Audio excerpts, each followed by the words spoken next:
Mrs. Thatcher.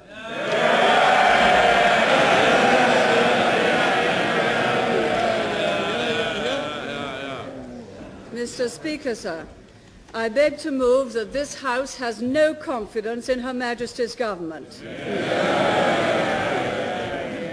The timing of the motion, Mr. Speaker, arises from the government's inept handling of the results of the referendum on the Scotland and Wales Acts. When we thought it was a time for decision, the Prime Minister thought it was a time for talks. As he'd previously spurned them, we were not wholly convinced that the reasons he advanced represented the whole truth. And we were similarly sceptical when he expressed his willingness to consider modifications to the present Act, presumably by an amending bill, or a totally different measure. From his days as Home Secretary, we know that the Right Honourable Gentleman takes what might be charitably described as a flexible view of constitutional niceties. But even he might find it difficult to arrange for major changes on a subject like this to pass through all their stages in the 3 working months at most which are left to this House. Any such changes must be for a new Parliament. The only decision the Prime Minister really took was to delay a decision. And for reasons which I find difficult to understand, Mr. Speaker, such momentous delays seem these days to be accompanied by a ministerial broadcast.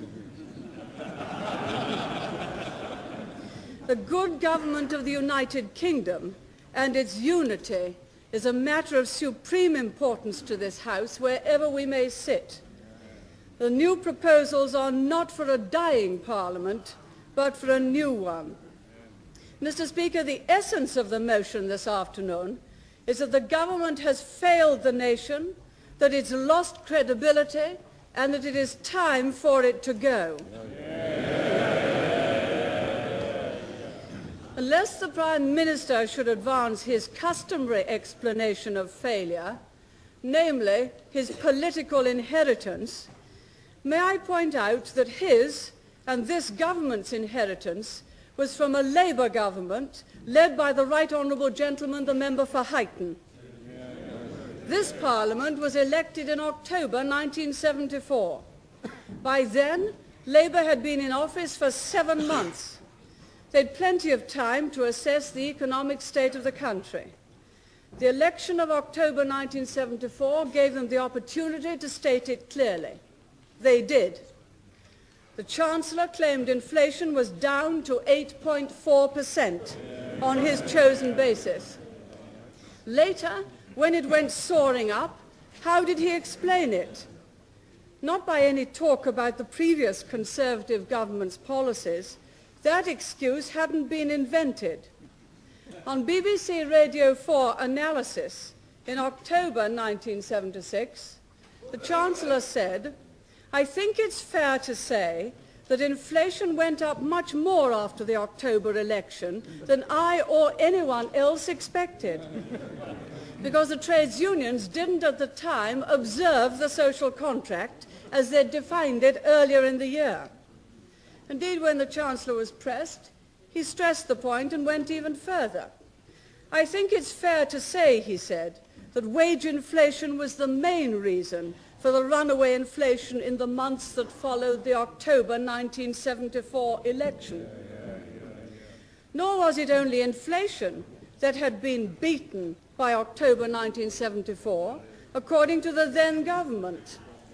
The Chancellor said on the 24th of September, after 6 months in office, "I am certain we can get through the whole of next year with well under 1 million unemployed." Not only did he not get through 1975 with under 1 million unemployed, he did not get through 1976 or 1977 or 1978. So it's no good the Prime Minister now saying that the disasters since October 1974 were the fault of the Conservative government. In October 1974, the Labour government took full responsibility for the state of the economy. But then, of course, Mr. Speaker, let us be fair to the previous Prime Minister. He was prepared to take responsibility. But let us take the Prime Minister's own objectives as the tests by which he should be judged. He set them out in the first censure debate, which took place in June 1976. His first objective was to overcome inflation.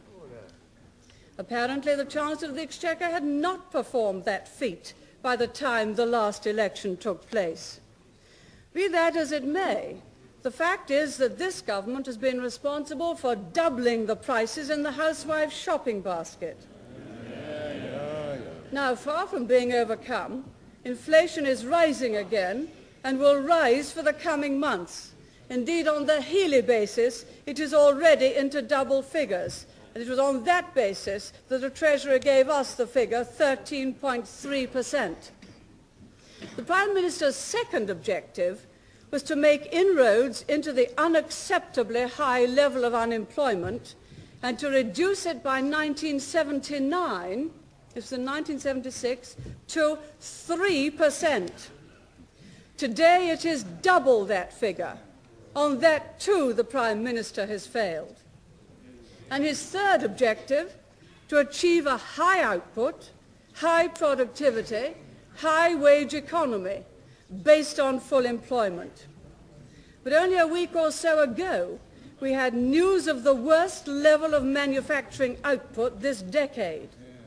And a few days ago, we had a chilling reminder that not only are our industrial competitors ahead of us in output, but they are pulling away from us at what seems an ever faster rate.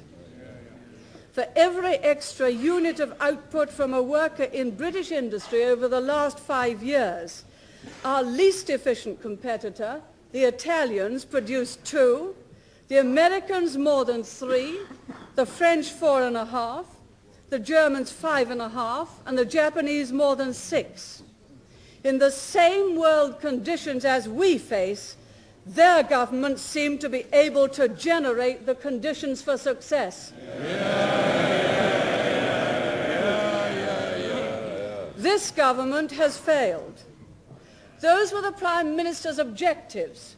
His strategy was the social contract, and then a new social contract to enable us to proceed with confidence in the years ahead. That strategy has totally collapsed, as many of us thought it would, but we were regularly vilified for saying so. The fourth phase of that contract, the 5%, was never accepted by those for whom it was intended. It resulted in creating the very confrontation that the Prime Minister boasted he had replaced by cooperation. And the people witnessed the spectacle of a government abdicating its authority to strike committees. So the Prime Minister's objectives were not achieved, and his strategy failed. Had his dream of new economic strength come about, the Prime Minister said he would use it to strengthen our position abroad, to ensure a peaceful solution to world problems through the use of the United Nations, and to strengthen Europe's voice. And the reality, rarely in the post-war period can our standing in the world have been lower or our defences weaker. The international position is graver than at any time since the 1930s. The difference is that Britain is now a nation on the sidelines. In one diagnosis, however, I agree with the Prime Minister. Influence overseas depends on economic strength at home, and a nation which can't manage its own affairs properly is not in a position to give advice to those who can. Mr. Speaker, there are, I believe, 4 main things which have contributed to Britain's decline in the last 5 years. First, far too little attention has been given to wealth creation and far too much to wealth distribution. So what has to be done? Top of the list must be a policy of incentive tax cuts. There's widespread agreement on this. There has been for years. The trouble is the government just doesn't do it. The Chancellor of the Exchequer has sympathy with the tax position of management, but sympathy is as far as it goes. The Chancellor of the Duchy of Lancaster, the government's resident example of congenial and civilized man, is much more expansive. In a television interview, he said, "The rate of tax on salaried talent is very high in this country. The putting of this right is a massive problem that will take a little time. I believe this to be a #1 priority in the Chancellor's mind for future action. That's my own view. It ought to be." But nothing was done. Even the Prime Minister tells his colleagues, if you talk to people in the factories and in the clubs, they all want to pay less tax. But pronouncement is not followed by policy. And lack of that policy leads to a hemorrhage of talent in management and a resentment amongst the skilled. The Jeremiahs sometimes say that the ordinary people of this country have lost the will to work. But let them work in other countries where they're no longer frustrated by British tax rates and they can outproduce and outsell our competitors. Vital as tax cuts are to restore management morale and that of the skilled worker, they're also needed to encourage the growth of small business. Because it's mainly from that sector that we shall get the new jobs, tomorrow's jobs that we need for our young people. Now, no government can protect yesterday's jobs forever. It can postpone the day of reckoning, but it cannot escape it. It can ease the transition from one job to another. But this government tries to protect yesterday's jobs without facilitating the growth of new industries. That's a policy for penury and unemployment, in which the regions suffer most of all. For wealth creation, a different attitude to profits is also required. Profits are pitifully low, and as a result, several companies have announced cutbacks in investment plans, ICI and Hoover, for example. The alternative of borrowing to invest is precluded for many businesses by the continuing prohibitive interest rates, which are the consequences of this government's policies. All our hopes for better homes for families, for better schools for our children, for better pensions for retirement, for better health service, all of them depend for their fulfillment on our ability to create the wealth to pay for these things. Fail in that and we fail in all the other things.